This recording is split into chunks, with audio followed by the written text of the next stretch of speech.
And a good Monday afternoon or evening or morning, whatever time you're listening to this edition of the Tyler Werner Show. Breaking down to me, a predictable Eagles loss to the Arizona Cardinals at Lincoln Financial Field this Sunday. Sunday night football, Eagles wearing their black uniforms, but unlike the effects it seems to have against the Giants when they play the Giants the last couple of years at home with black uniforms, this would not, things would not bode well for the Eagles when they would play the Arizona Cardinals, especially as the second half unfolded and the Arizona Cardinals kind of just took the game away. From that perspective, there's not a whole lot to, really look at with this game and be terribly disappointed about, because at the end of the day, it was a game that, has been a loss, circled as a loss for a long time, going down the schedule, and, obviously as Arizona is an elite team in the NFL this year. Carson Palmer, a top 5 quarterback in the league right now. They got, obviously, they're fairly loaded at wide receiver. They don't have any standout stars. Larry Fitzgerald also getting a little up there in age, but still solid. But they're still solid at receiver. And apparently their running game, especially in this case last night, rather rock solid too, even bringing out backup running backs. And obviously their defense, they're pretty solid there as well. So a much superior team were the Arizona Cardinals against the Philadelphia Eagles. I'm not surprised. I'm not terribly disappointed about the loss, at least on the surface. Because there are other issues, at least, that can perhaps, these next 2 games for the Philadelphia Eagles that actually matter at the end of the day. The season, ironically, is once again on the line versus the Washington Redskins Week 16. Almost like last year, in a sense. Except, of course, the Dallas Cowboys are not rolling, obviously, like they were last year at this time. But the thing is, the Giants, this is one of these weird tie-breaking situations where the Giants, who almost pulled off a miracle comeback win against the Carolina Panthers, or at least almost tied it and took it to overtime, I guess we'll say. They lose yesterday. They're 6-9. If they lose to the Vikings, they wouldn't be 6-9. They're 6-8. They lose to the Vikings, they're 6-9, and then you have a whole tie-breaking situation where, depending on whether it be conference records, common opponents, and this and that, because division records are pretty similar. Perhaps, I don't know, we'd have to wait and see, I guess, and see how things shape up. Perhaps, if the Eagles beat the Redskins, they perhaps wouldn't even have to play the Giants. But again, that's going to depend on common opponents and conference records, and it would be one of those things where they would figure that, they'd figure that out after Week 16 is completely in the books. But as we learned last year, when the Eagles had nothing to play for against the Giants Week 17, they did anyways, apparently, and they ended up winning the game. So then again, what do I know? Was that like a wise ass comment? When it comes to, how this team is going to get prepared for games that either mean a lot or are meaningless. And let me say this: if the Eagles lose this game to the Redskins and then they come out guns a-blazing and beat the Giants, it's almost gonna be like deja vu in a sense. And I'm sure many people are going to be outraged by that if that's how it pans out. Because, ladies and gentlemen, like I said, I mean, and it's no breaking news at this point, the Eagles must beat the Redskins. And, well, essentially the Eagles do have to win. I mean, forget whatever I said, because whatever I was just saying, because now technically the Redskins, they're 7-7. The Eagles are 6-8. Eagles beat the Redskins next week. Both teams are 7-8. And the Eagles would have to win again to ensure that they move to 8-8.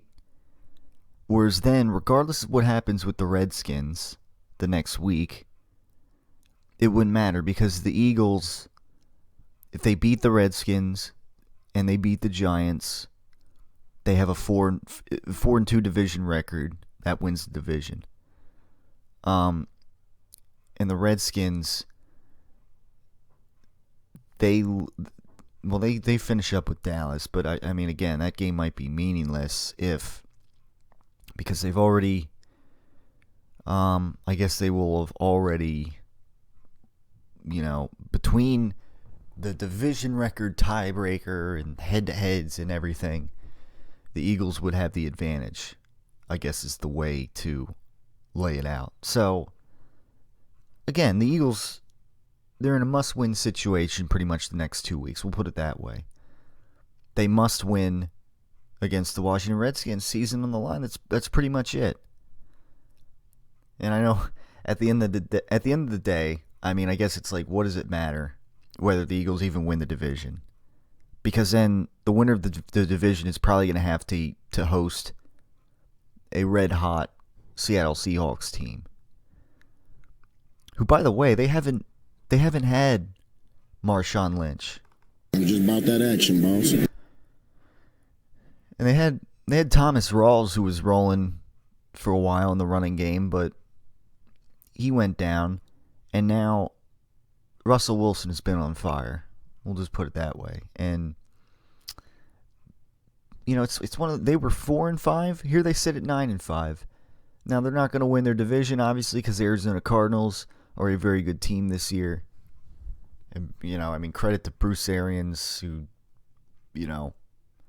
Coach of the Year candidate, as is Ron Rivera with the undefeated Carolina Panthers at 14-0, obviously. But certainly, if there's any team that could, defeat the Carolina Panthers in the NFC in the playoffs, Arizona's definitely looking pretty sharp. And since they were 4-2, they've won 8 straight games. They're 12-2, and they're just having an incredible season. And then you got the Packers.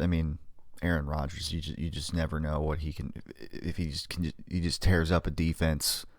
The guy's just a perennial best quarterback in the league last year, MVP last season. So obviously, in the grand scheme of things, you're gonna host, most likely you're gonna host Seattle. You win this division, and I get it. Seattle probably by default beats whoever wins the NFC East, and then it's that's pretty much that. But at the end of the day, regardless, I don't care what people say. Now, to me, it's a different story if you're Dallas, like last week, and whatever. As a fan, and for the sake of the longevity, the bigger picture of the franchise, I'd say, no, don't worry about bringing Tony Romo back. Just lose out. Now, I know that's not how, obviously, the Dallas Cowboys organization thinks. They want, their pipe dream idea they had of, trying to win the division and everything backfired again. And yeah, they're at 4-10, and they may as well lose out at this point since mathematically they're also eliminated. And quite frankly, when you're 4-10, or even just 4-9, yeah, you ought to be eliminated from the playoff race. But the point is, if you have a division title that's sitting there, and by the way, if you even if it's a banged up New England Patriots team, if you beat the New England Patriots, who are, by the way, going to once again have home field advantage in the AFC this season, and are once again probably going to represent the AFC in the Super Bowl this season. To me, those balls are perfect. You beat them, and then you beat a desperate Buffalo Bills team with LaShawn McCoy making his return to Philadelphia, wanting to stick it to Chip Kelly. Obviously, I don't care what he says about, I don't have any issues with Chip anymore. I just don't want to shake his hand and whatever. You do those two things, you resurrect your season, which, obviously it's fortunate that they were able to do that considering the state of the NFC East. You were able to do that, okay. Now, Arizona, again, to me this game, is water under the bridge because Arizona is just a superior team. They're an elite team. They're in a class well above the Philadelphia Eagles. I got it. But still, you take this game 40-17. They had chances to make it in. They had a chance to tie it going into halftime, which I guess maybe we'll talk about briefly with some of the issues of this team still. Even though this was a much expected loss. Okay, again, much expected loss from my perspective. But you shake it off because you have a division rivalry game against the Washington Redskins, which, by the way, beat you last time. This is a revenge situation. And by the way, that was without Deshaun Jackson. So it's a revenge situation for the Philadelphia Eagles. And pretty much, there's no excuse here to lose this game. By the way, this will be their third straight home game. So, there's no, there's no traveling, really. The Eagles, it's like they'll be home for the holidays, and, as we get through, Christmas week here. And the Eagles don't go to the Giants until after New Year's, so there you go. The Eagles are home for the holidays, essentially.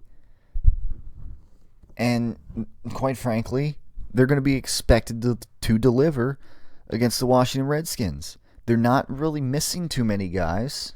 I guess we'll get to that in a second. But so, obviously Jordan Hicks, who is playing lights out this season, went down for the season, and that's one thing. But other than that, this is at this time, this is in the season, this is a fairly healthy Philadelphia Eagles team. So there's no excuses here for Chip Kelly and his Philadelphia Eagles. And if the Eagles, especially after resurrecting this season, if the Eagles lose this game to the Washington Redskins, again, it's like this Philadelphia Eagles team is and Chip Kelly coaching it and everything. It's like this, bratty ex-girlfriend that you can't figure out. A few weeks ago, Thanksgiving, it looked like this team was, and we had the funeral edition of the Tyler Werner Show afterwards, and calling how, this team, they just don't look like they want to play anymore. They just look like they're just waiting for the off season, etc. And then the unthinkable happens at New England, and suddenly the Eagles are alive again, theoretically, in a sense, in the division race. And then they beat they rally together to beat Buffalo in a close game. And it's like, and here we are, obviously, again, I mean, Arizona, I expected them to lose significantly, and they did. That's fine. But it all comes down to the Washington Redskins first.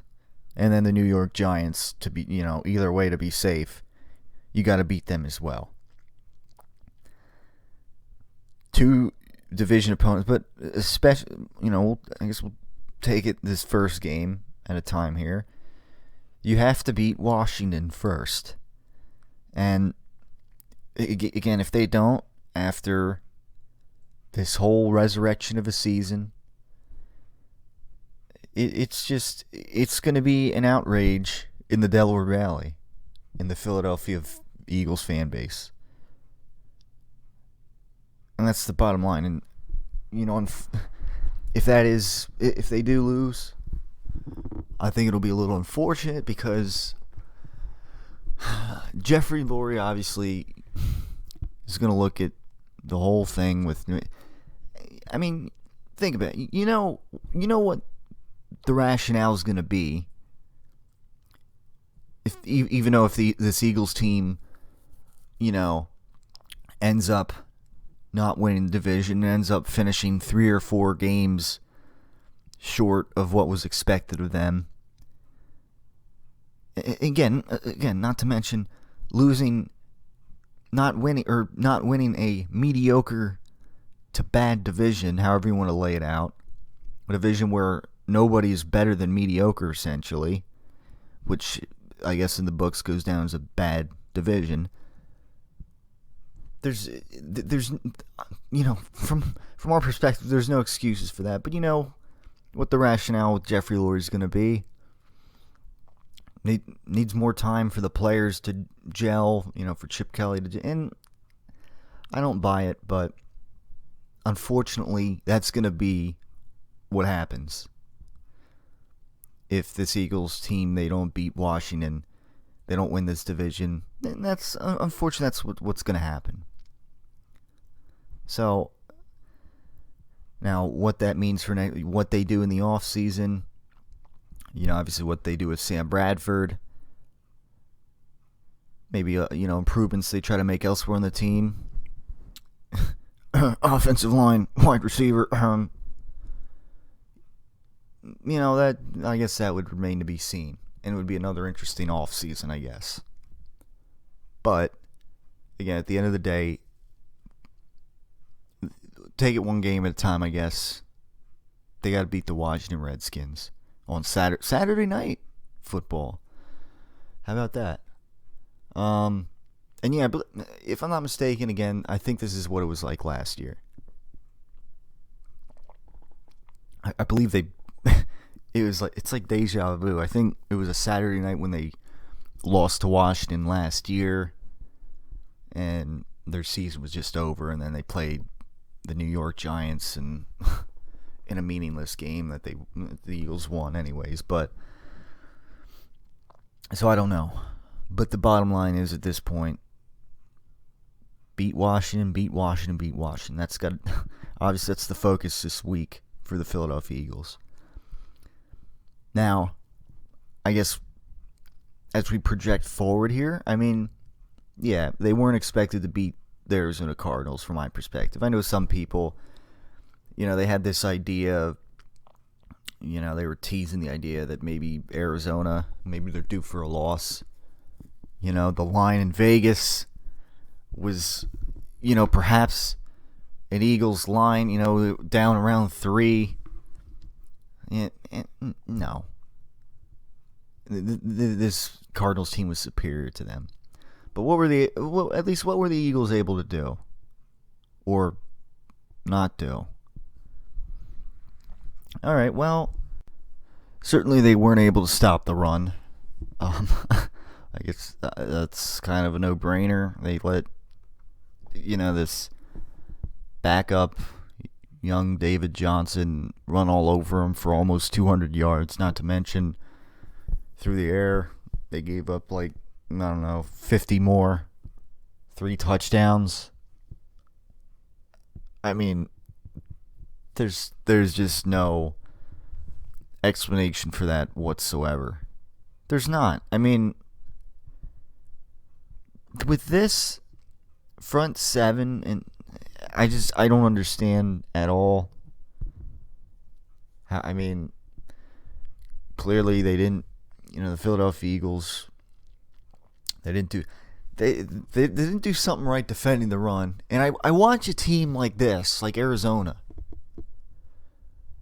being able to run the ball like that. I watch what also their offensive line is able to do against this Eagles front seven that gets lauded. Fletcher Cox, like, oh man. I mean, Chris Collinsworth and now Michael saying themselves, who's sure to have a spot in Hawaii this year and yada yada. And then, and meanwhile, you have David Johnson running all over him. You have an Eagles team that can't tackle anybody, and it's like, there's no explanation whatsoever for it. I just think somebody owes us an explanation, that's all. And unfortunately, you're not really going to get one. I mean, that long run, that was some of the worst tackling you could ever imagine, where David Johnson just, I don't know, he missed like 4 or 5 tackles, or he made 4 or 5 tacklers miss, I guess you could say. Went down the sideline for a touchdown. And it's just, there's just ridiculous stuff like that all night long.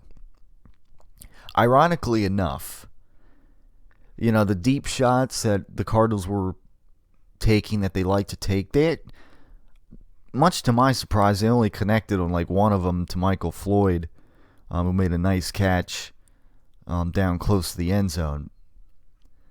And I mean, again, this is with a banged up Eagles secondary at this point. I mean, Byron Maxwell, he hasn't been no stud whatsoever, but he went down, and they had, obviously, Thanksgiving they lost Nolan Carroll for the season, and I mean, they had Eric Rowe out there. I believe he went down. It just guys going down left and right on, the cornerback positions. So, I mean, I guess I give them the benefit of a doubt a little bit there, but, ironically, it was the running game that was really not through the air like I totally thought they would, although, still, I mean, at the end of the day, the Cardinals, they didn't need to really, throw for 4 touchdowns through the air or anything like that. When your running game is playing that well, when the Eagles offense isn't lighting up the scoreboard, especially in the second half. So, that's kind of all you can really say on defense. I mean, it was again, it was piss poor tackling. Whatever you want to say. I mean, and I don't know. I don't know. I feel like the Cardinals' offensive line, they had their way. And again, just simple things that their offensive line is able to do that the Eagles' offensive line can't do. I mean,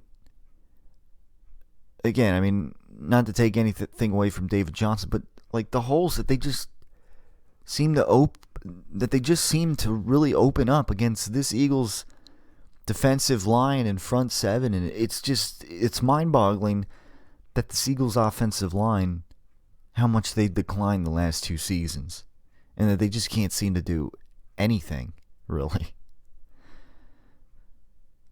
And speaking of that, why don't we flip over to the offensive side of the ball then, while we're at it? Since we're going to talk about running backs, and since we're going to talk about offensive lines opening up holes, let's talk about how DeMarco Murray, who I guess he's getting paid what, $8 million a year or whatever, how there were more camera shots of him standing on the sideline in his helmet than him actually being on the field. How How is that possible? Well, somebody better explain, or there'll be a lot of explaining to do. How is it possible that a guy who ran for 1,800 yards last year, who was the league by far league leading rusher, 4.7 yards per carry, who is healthy? How does he get 2 carries in a football game? How is that possible? It's just it doesn't make any sense. I just think somebody owes us an explanation, that's all. Last week, Chip Kelly was also asked about this, and because DeMarco Murray's been a little vocal about not getting enough carries. Now, against New England, it didn't matter, I guess. And Sproles was a factor that game. Against Buffalo, they got away with, again, not giving Murray the ball 20 times or whatever, or even close to that. This game, Ryan Matthews, Sproles, they weren't too effective. And I heard maybe for those who watched, Comcast Sportsnet on the post-game shows, interviews, whatever, I heard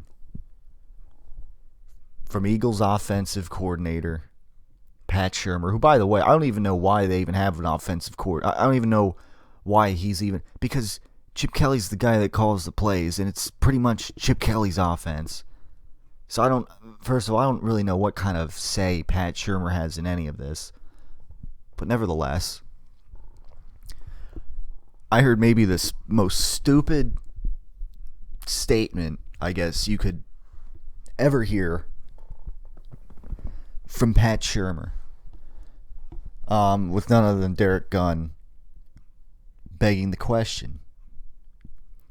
Why did DeMarco Murray, there's a lot of people wondering from us on the outside looking in, why DeMarco Murray's making, who got signed a $40 million contract, to play here for X amount of years, why he's only getting the ball, I only got 2 carries, while Ryan Matthews had 11, I guess, and Sproles had several carries as well. The question was asked to Pat Shurmur, and Pat Shurmur said something like, we just weren't able to run the ball in general, and if we were able to run the ball in general, more, then DeMarco would have gotten more carries. And I'm just thinking, what the hell? Does that make any sense whatsoever? Oh, well, if we were running the ball better, then we'd give DeMarco Murray the ball more. If we were running, that doesn't make any sense.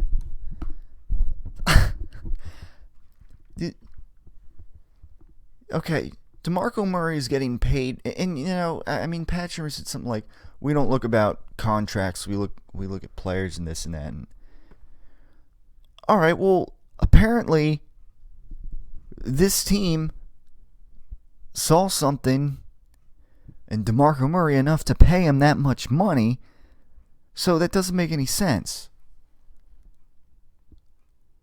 And rightfully, again, he's the league leading rusher from last season. And this is just a further illustration of how Chip the GM is failing Chip the coach, and tampering with Chip the coach and whatever. Alright? Because your offensive line is a joke. Again, I watch the Cardinals offense, and the simple holes they're able to open up and plays that they run and the things they're able to do. And look at this Eagles offensive line, and it's just a complete joke. They can't do anything. And it's sad. And I feel bad for DeMarco Murray at this point because, well, I don't feel bad about the whole making $8 million a year and being able, I guess, to only really have to carry the ball 2 times in a football game. But in a sense that he's got to be like, what the, like he in that game, he just had to be itching to get out there so much. And this is the league leading rusher from last season by far. By a significant margin.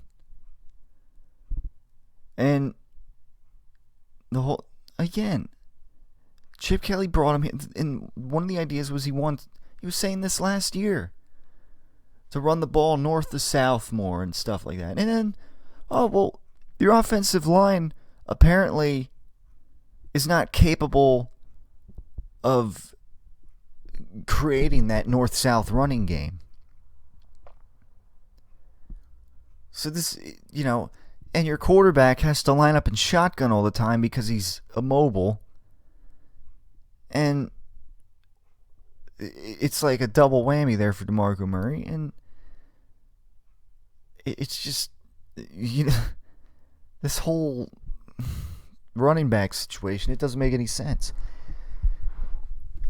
You know what makes coaches like Bill Belichick extra, successful? I haven't been to the grocery store in a couple of years. He doesn't have to go to the grocery store for a few or whatever. It's that he adapts to anybody. He'll find a guy and it seems like he'll figure out a way to make him more into a stud than anybody else can. And you've seen flashes of Bruce Arians being able to do this. I mean, that's the NFL. I mean, not to mention again, DeMarco Murray had an incredible season last year, and you're not able to really get anything out of him, so you're just gonna throw him on, leave him on the sidelines pretty much the entire game, which you lost, by the way, 40-17. And it's like, what are you doing? He's stealing money at this point. I mean, it just looks like a waste of money. And Pat Shurmur, the way he was answering this question, it just doesn't make any sense. The bottom line is there is no explanation for it. And unfortunately, all he could give was a stupid answer like that. If we were, DeMarco Murray, we would have run the ball. We would have gotten him more carries had we been running the ball more. And I look at that and say, well, if these guys, if Sproles and especially Ryan Matthews, who is like the number one running back, if they're not running the ball more successfully, then maybe you want to think outside the box a little more. Maybe you got to change something up. And maybe you got to figure out a way to use this running back that you're paying $8 million, who ran for over 1,800 yards last year. All right? I mean, and the problem is, okay, maybe they don't really have much of an offensive line. Well, guess what? That's on Chip Kelly. That's on this team for not making up for the losses that they're having on offensive line the last couple of seasons. Guys that are in decline and getting pushed around like a rag doll and just not able to really open up any holes for and whatnot. Because I mean, that doesn't make any sense whatsoever. I just couldn't believe the way he answered that question. It's just like, really? You're going to give us that answer? I mean, it's just like one of those it's one of those. I know they don't. I know there's no excuse for this at all. I know what I know that the problems are. People are saying, "Oh, well, DeMarco." They're talking about it on postgame. Oh, well, DeMarco Murray. I guess he doesn't fit in with this system. I guess, and what do the Eagles do with him? Do they try to trade him somewhere? I'm thinking, no. I'm thinking to these analysts spewing this on TV and whatever. I'm like, no. You paid him $8 million. You brought him, and you do what Bill Belichick does. You do what Bruce Arians is doing. You figure out a way to get maximum production out of your players. That's the bottom line. Look, Jason Garrett in Dallas, to me, he's like, I don't even know like how much of a head. I know he's the head coach, but like, what does he really do? I mean, Jerry Jones runs that organization pretty much down at Dallas, and through the coordinators and whatnot. I mean, I don't even know like how much really input Jason Garrett even really has as a head coach. And to me, I mean, I don't know how much clout he really has as a head coach and how much real involvement he really even has. But but in saying that, nevertheless, last year, DeMarco Murray, offensive, look at the season Dallas was having with DeMarco Murray. And a lot of it had to do with that offensive line. They knew, opening up holes. And DeMarco Murray, a guy who will run through the tackles north to south, who wants to do that. And here in Philadelphia, he can't. Because there are no holes. In fact, there's Lane Johnson and Gardner and Jason Kelsey and guys getting pushed into DeMarco Murray before he can even fully retrieve the handoff out of shotgun and even get going. So it's like, for those saying that, DeMarco, no, it's not that. It's not that not fitting a system. If DeMarco Murray isn't fitting any system, then there's something you're not doing right, because the guy led the league by far last year in yards. And again, he was doing what he was supposed to do between the tackles with an offensive line that was playing the way you're supposed to play, pretty much, if that makes any sense.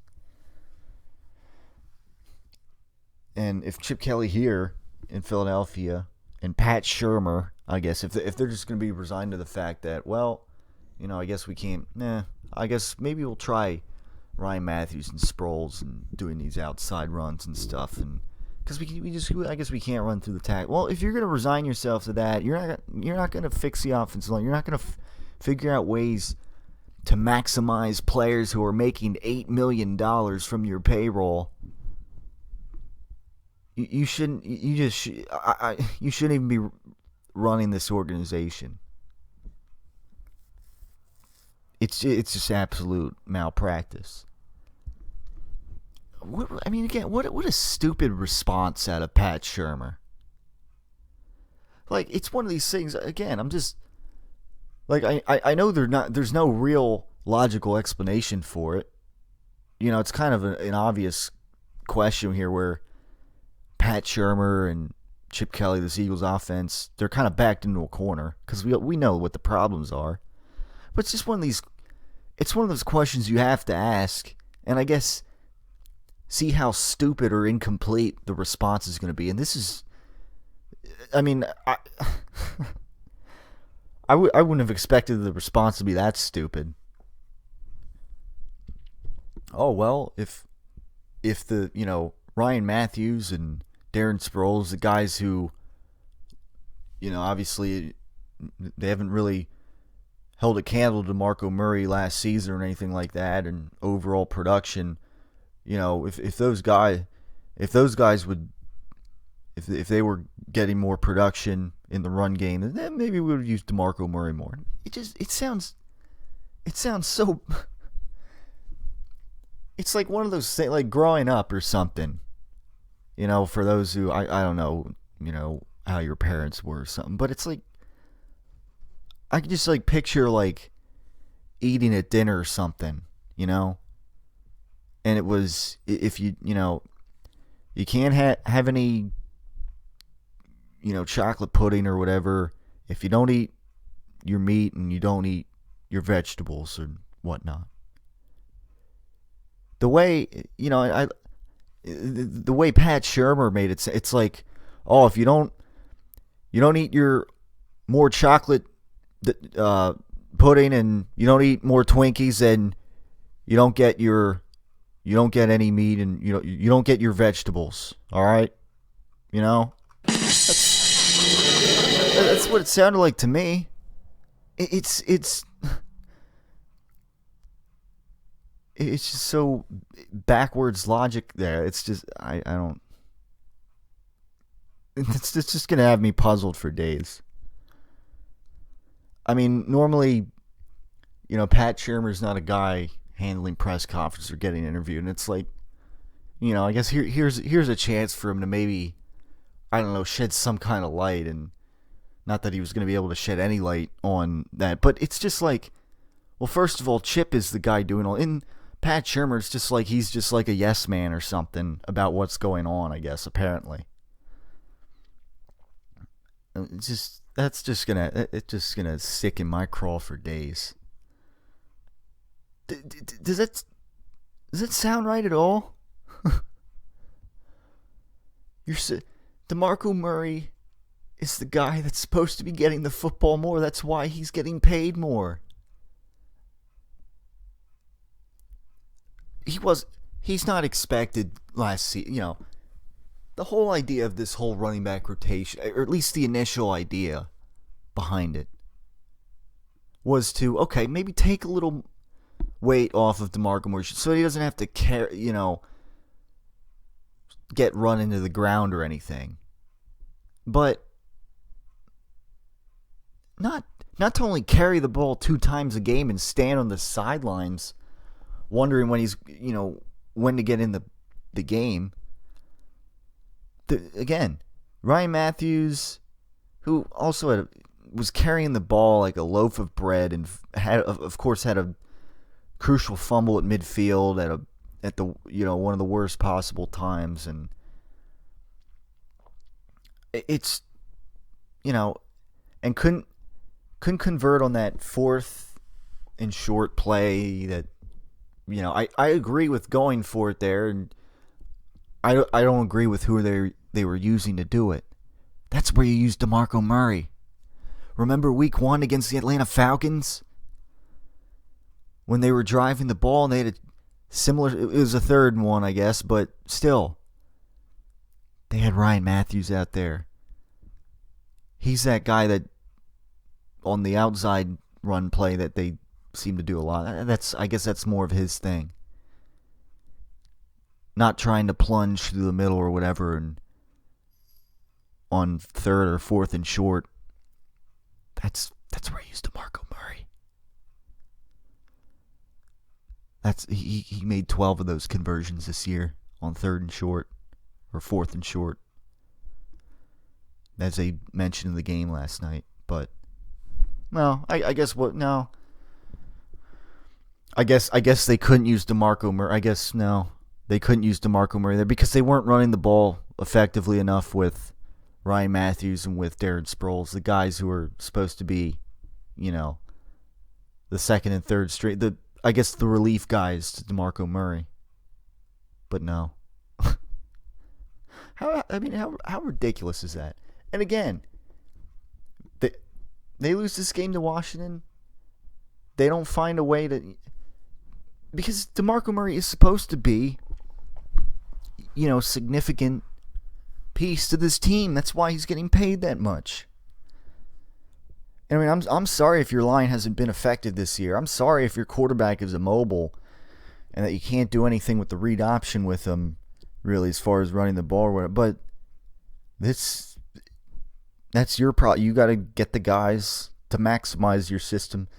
You got to have the scheme to maximize this running back that Dallas maximized last year. That's the bottom line. And the Eagles, they fail miserably, apparently, at doing that. So, I mean, I don't know what much more to say. I mean, I guess on the plus side, I mean, hey, Jordan Matthews had a pretty decent night. I mean, they might need him to step up down the stretch here, and he might be an important factor, I guess, against the Redskins. And Zach Ertz has been a big target of Sam Bradford. But I look at this Eagles team, and this team that was supposed to run the football well, and it's just not adding up with how they're running the ball, and they just don't have the offensive line. Sam Bradford's getting plastered out there. Absolutely plastered. I mean, it's a mess. And obviously, Sam Bradford to some extent has won the fan base over, which was evidenced by when he came back on the field the next drive after he was out for a brief moment on one hit he took. He was getting cheered. Because obviously at this point, Mark Sanchez, we know what Mark Sanchez is. Bradford at least has been accurate. But again, it's like any given moment, he can get plastered with this offensive line that's lackluster. And so, but this is on Chip Kelly. This is on the Eagles, higher ups running this team. Chip the GM, Chip the coach, whatever. Whether it's, I guess in the off season, it's one of these things, like, hopefully Chip the coach tells Chip the GM, hey, we gotta get some more offensive line. Was that like a wise ass comment? We got to get some help with the offensive line. But whether that happens, I don't know. Hopefully either Chip the GM or Chip the coach recognize it. I don't know. Hopefully one of them can recognize, and then maybe come together and yeah, we got to fix that. I don't know. As well as getting more wide receivers that are a little more capable of playing, I guess. And Aguilar, again, 1 week he'll have that big 50-plus yard home run touchdown, and the next week he won't catch anything, really. I don't know. But I guess the guys that Sam Bradford is tending to count on is Zach Ertz and obviously Jordan Matthews through the slot. But on the outside, nobody. And that's a shame. Just like it's a shame they're not that again, this running back that is, sapping up how much money in the he's getting paid more than the other guys combined for a reason, for his potential production value, but they just haven't set themselves up, I guess, really to even use him, and they're choosing to even use him less. Chip said it, like I was saying earlier, Chip said it himself in a press conference this past week. He's not concerned about making players happy. He's concerned about putting guys, I guess, in the position to win and whatnot. And, well, Ryan Matthews, Darren Sproles, they didn't really do much to contribute towards that this week, huh?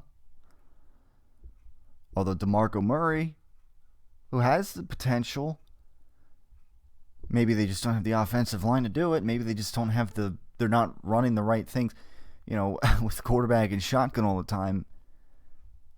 I don't know. Maybe there's some malpractice over on that side of the field there, but that's on you. So I don't know how it's. I mean, I don't know what to expect against the Redskins. I mean, obviously, it's a must-win for the Philadelphia Eagles. There'll be no excuses if they lose. They're a team that's, in this situation, after resurrecting your season, you might as well go as far as you can here, and you better make sure that you do. I mean, that's the bottom line. So if not, the next week, I guess, will essentially be the final nail in the coffin edition of the Tyler Werner Show. The funeral edition, take 2. That is if they lose. But again, I'm expecting this Eagles team to pull out a win here. The Redskins have now put together back-to-back wins, and I can't buy that they're good enough to win 3, let alone against an Eagles team that's got to be coming off a frustrating loss, that has revenge in their factor, or here in their direction, or in their favor, I guess is the word I'm looking for. And again, it's just a must win. You resurrected your season a few weeks ago. Now you got to go all the way and win this division that you were expected to win the first place, let alone with 11 wins or whatever people were having them win, however many.